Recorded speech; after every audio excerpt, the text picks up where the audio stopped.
ओम शांति। सुनते हैं 21 जनवरी 1980 की अव्यक्त मुरली। आज की अव्यक्त वाणी का टाइटल है बाप को प्रत्यक्ष करने की विधि।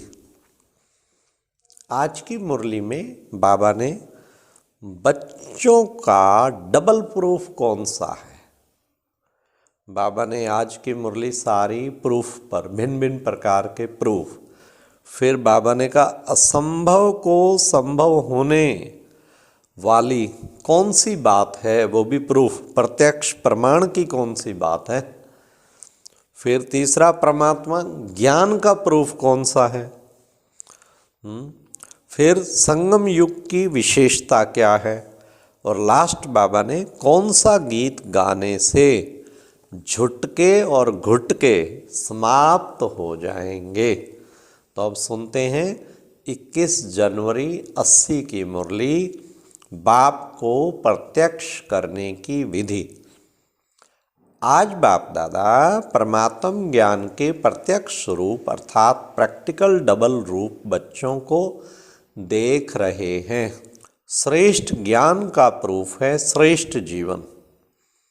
ऐसे डबल प्रूफ बच्चों को देख रहे हैं। सदा अपने को परमात्म ज्ञान का प्रत्यक्ष प्रमाण व प्रूफ समझने से सदा ही माया प्रूफ रहेंगे। अगर प्रत्यक्ष प्रमाण में कोई कमजोरी होती है तो परमात्म ज्ञान का भी जो चैलेंज करते हो उसको मान नहीं सकेंगे, क्योंकि आजकल साइंस के युग में हर बात के प्रत्यक्ष प्रमाण व प्रूफ के द्वारा ही समझना चाहते हैं। सुनने सुनाने से निश्चय नहीं करते। परमात्म ज्ञान को निश्चय करने के लिए प्रत्यक्ष प्रूफ देखना चाहते हैं। प्रत्यक्ष प्रूफ है आप सबका जीवन। जीवन में भी यही विशेषता दिखाई दे जो आज तक कोई भी आत्मज्ञानी महान आत्माएं कर ना सकी हों, बना ना सकी हों। ऐसी असंभव से संभव होने वाली बातें परमात्म ज्ञान का प्रत्यक्ष प्रमाण है। अब सुनिए कौन सी असंभव से संभव बात की। सबसे बड़ी असंभव संभव होने वाली बात कौन सी? प्रवृत्ति में रहते परवृत्ति में रहना। रहते घर गृहस्थ में और कितना पवित्र जीवन व्यतीत कर रहे हैं, प्रवृत्ति में रहते इस देह और देह की दुनिया के संबंधों से परे रहना, ये तो दुनिया को बिल्कुल ही असंभव लगता है। गृहस्थी और पवित्र जीवन तो असंभव को संभव कर दिया ना, ये परमात्म ज्ञान का प्रूफ है। पुरानी वृत्ति से पर रहना अर्थात परे रहना, न्यारा रहना, इसको कहा जाता है परवृत्ति। प्रवृत्ति नहीं लेकिन परवृत्ति है। देखते देह को हैं लेकिन वृत्ति में आत्मा रूप में है। संपर्क में लौकिक संबंध में आते हुए भी भाई भाई के संबंध में रहना। इस पुराने शरीर की आंखों से पुरानी दुनिया की वस्तुओं को देखते हुए ना देखना। ऐसे प्रवृत्ति में रहने वाले अर्थात संपूर्ण पवित्र जीवन में चलने वाले, इसको कहा जाता है परमात्म ज्ञान का प्रूफ। जो महान आत्माएं भी असंभव समझती हैं, लेकिन परमात्म ज्ञानी अति सहज बात अनुभव करते हैं। वह असंभव कहते और आप सहज कहते हो। सिर्फ कहते नहीं हो लेकिन दुनिया के आगे बन करके दिखाते हो। अब तक भक्त माला के पहले दूसरे दाने भी परमात्म मिलन को बड़ा मुश्किल, बहुत जन्मों के बाद भी मिले या न मिले यह भी निश्चित नहीं समझते। एक सेकंड के साक्षात्कार को महान प्राप्ति समझते हैं। साक्षात बाप अपना बन जाए व अपना बना दे, इसको असंभव समझते हैं। वह लंबी खजूर कहकर दिलशकस्त हो जाते हैं और आप सब लंबी खजूर की बजाय घर बैठे कलप कलप का अपना अधिकार अनुभव करते हैं। वह मिलना मुश्किल समझते हैं और आप मिलना अधिकार समझते हो। तो परमात्म ज्ञान का सहज प्रूफ जीवन में वर्षे की प्राप्ति है। वह अविनाशी ज्ञान प्राप्ति का प्रूफ जीवन में वर्षे की प्राप्ति है। और बाबा ने कहा यह अविनाशी ज्ञान प्राप्ति का अनुभवी जीवन परमात्मा को प्रत्यक्ष कर सकती है, तो विशेष प्रमाण हो गया। सिर्फ पुरुषार्थी कहना अर्थात प्राप्ति से वंचित रहना, बाप को प्रत्यक्ष करना, ये नए वर्ष का दृढ़ संकल्प लिया है। सभी ने संकल्प लिया है ना, तो प्रत्यक्ष करने का साधन है डबल प्रूफ बनना। तो चेक करो, यह प्रत्यक्ष प्रमाण प्यूरिटी और प्राप्ति दोनों ही अविनाशी हैं।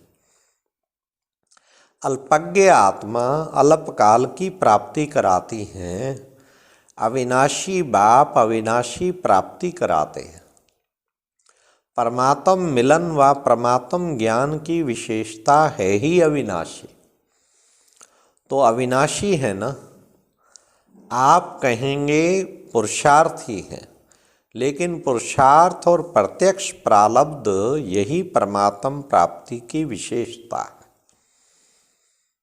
ऐसे नहीं कि संगम युगी पुरुषार्थी जीवन है और सतयुगी प्रारब्धी जीवन है, लेकिन संगम युग की विशेषता है एक कदम उठाओ और 1000 कदम प्रारब्ध में पाओ।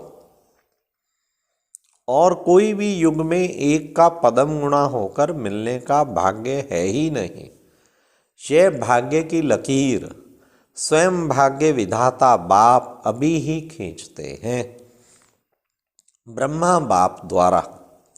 इसलिए ब्रह्मा को भाग्य विधाता कहते हैं। गायन भी है, ब्रह्मा ने जब भाग्य बांटा तो सोए हुए थे क्या? संगम युग की विशेषता पुरुषार्थ और प्रारब्ध साथ साथ की है, और सतयुगी प्रारब्ध से भी विशेष बाप की प्राप्ति की प्रारब्ध अभी है। अब की प्रारब्ध है परमात्मा के साथ डायरेक्ट सर्व संबंध। भविष्य प्रारब्ध है देव आत्माओं से संबंध। अब की प्राप्ति और भविष्य की प्राप्ति का अंतर तो समझते भी हो और सुनाया भी था। तो पुरुषार्थ ही नहीं लेकिन श्रेष्ठ प्रारब्धि है, ऐसे समझकर हर कदम उठाते हो। सिर्फ पुरुषार्थी कहना अर्थात अलबेला बन और प्रारब्ध व प्राप्ति से वंचित रहना।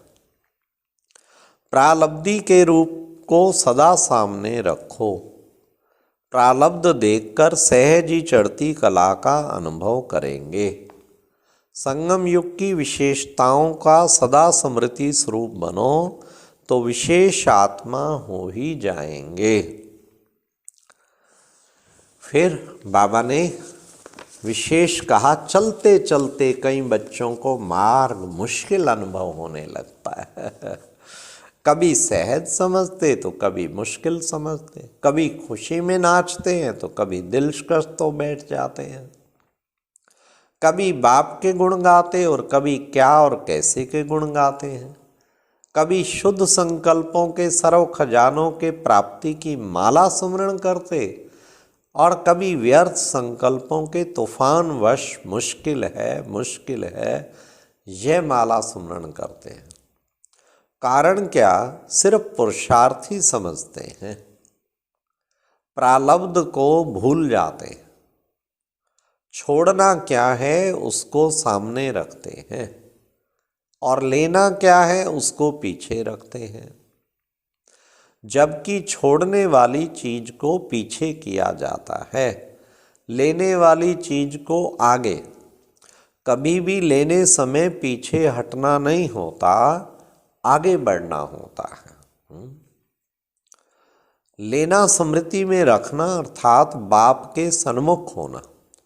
छोड़ने के गुण ज़्यादा गाते हो, यह भी किया, यह भी करना है, वह करना पड़ेगा, इसको ज़्यादा सोचते हो। क्या मिल रहा है, वह प्रारब्ध क्या बन रही है, उसको कम सोचते हो।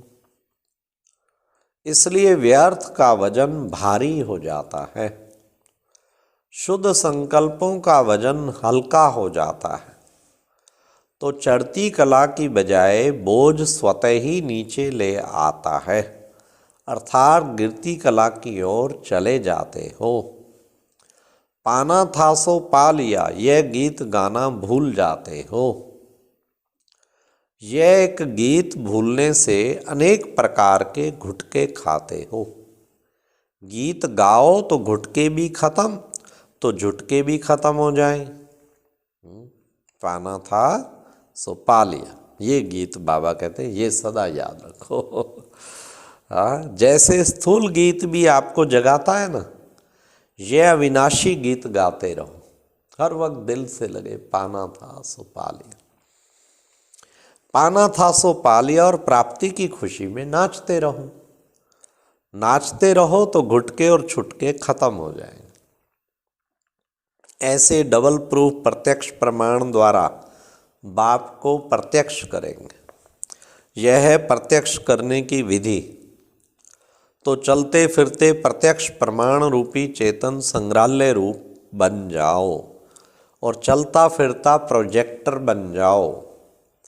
चरित्र निर्माण प्रदर्शनी बन जाओ। वाह, प्रोजेक्टर बन जाओ, चलता फिरता संग्रहालय, प्रदर्शनी।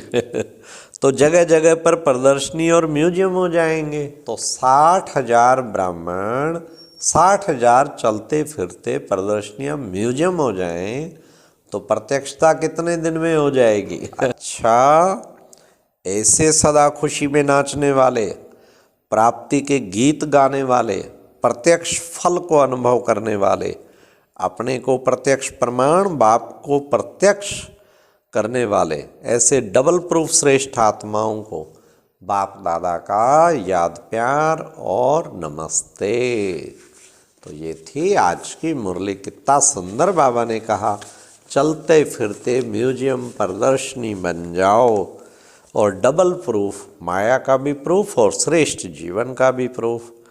और बाबा ने पाना था सो पा लिया, गीत सदा गाते रहो। ओम शांति।